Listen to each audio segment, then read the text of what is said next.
ఇవాళ రెసిపీ వచ్చేసి కాకరకాయ ఫ్రై అండి. కొన్ని ముక్కలు పచ్చడి పెడతాను, కొన్ని ఫ్రై చేస్తా అండి. ఇట్లా నూనె పెట్టాను స్టవ్ మీద.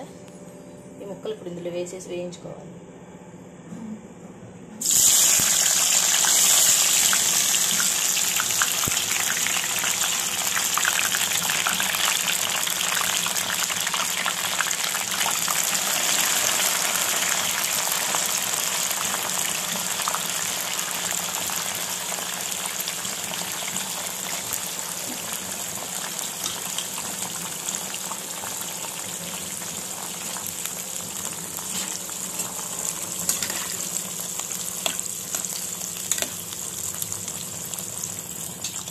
మంచిగా వేగండి. వేగిన తర్వాత ముక్కలు తీసేస్తాను.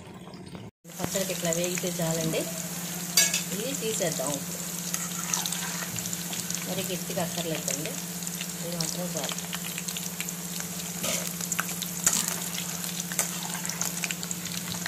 మొత్తం గిన్నెలో తీసేసుకోండి. ఇట్లా పచ్చడికి ఇవి వేపు చాలండి. అదే ఫ్రై కలిపి కొంచెం వేపుకుంటే సరిపోతుంది. ఇవి వేపైనా పర్వాలేదండి. ఇట్లా ముక్కలన్నీ వేయించేసుకున్నాను. కాకరకాయ ఫ్రైలో వెల్లుల్లిపాయలు కారం మిక్సీ పట్టాను.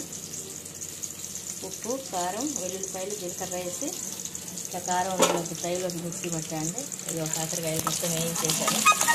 ఇట్లా వేయించుకుంటున్నాను.